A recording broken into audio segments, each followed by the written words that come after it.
नमस्कार। राजकुमार सिद्धार्थ आज गौतम बुद्ध बन के अपने नगर में वापस आते हैं।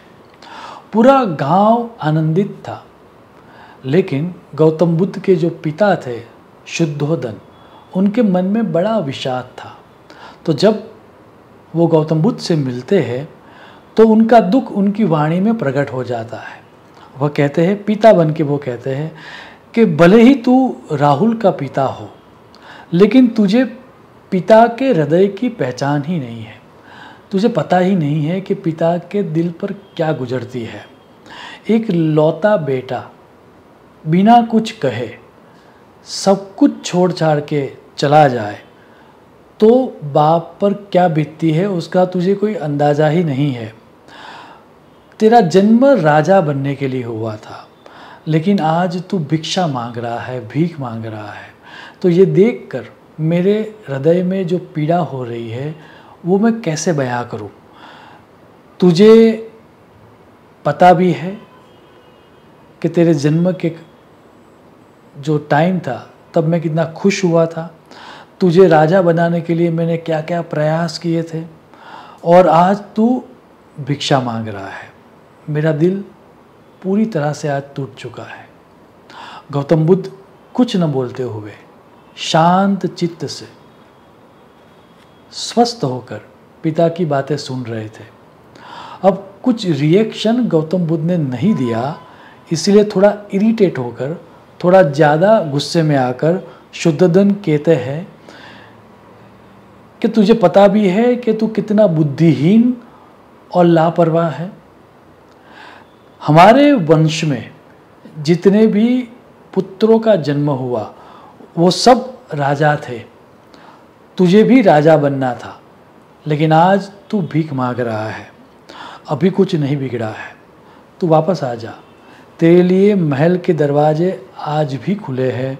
अपने वंश को समझ, अपने कुल की रीत को समझ, वापस आ जा। अब इतना सुन के गौतम बुद्ध मुस्कुराकर जवाब देते हैं। वो कहते हैं कि सुनिश्चित आपका जो वंश है वह सम्राटों का वंश है, लेकिन मेरा जो वंश है वह वंश भिक्षुक का है। मेरा वंश आपसे अलग है। इतना सुनने पर शुद्धोधन आग बबूला हो जाता है।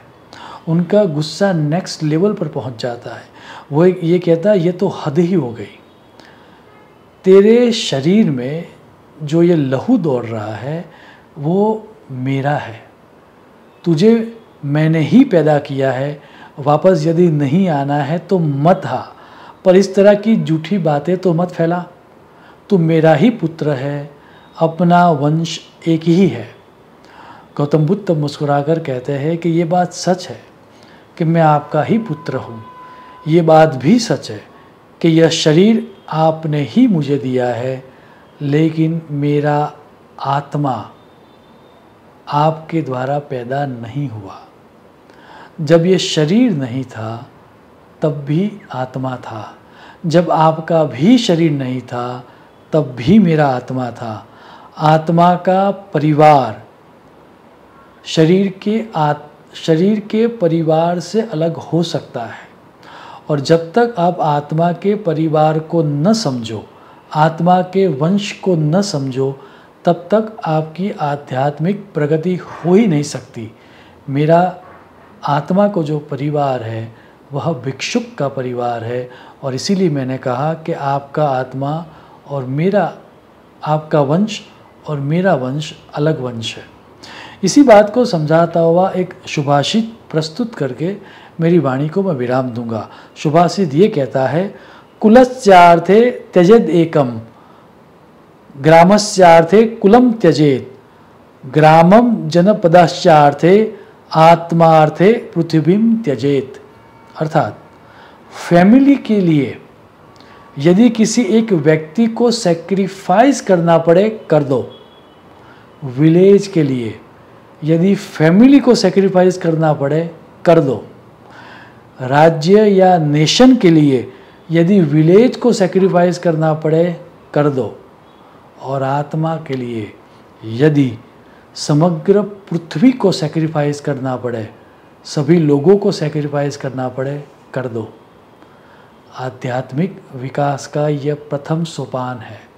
आप आपके आत्मा के वंश को समझो, आत्मा की लिनिएज को समझो। आने वाले समय में ईश्वर आपको ऐसा ज्ञान दे, ऐसी अपॉर्चुनिटी दे कि आप आपके आत्मा के वंश को समझ पाओ। ऐसी प्रार्थना करके मेरी वाणी को मैं विराम दूंगा। शुभम भवतु। प्रणाम।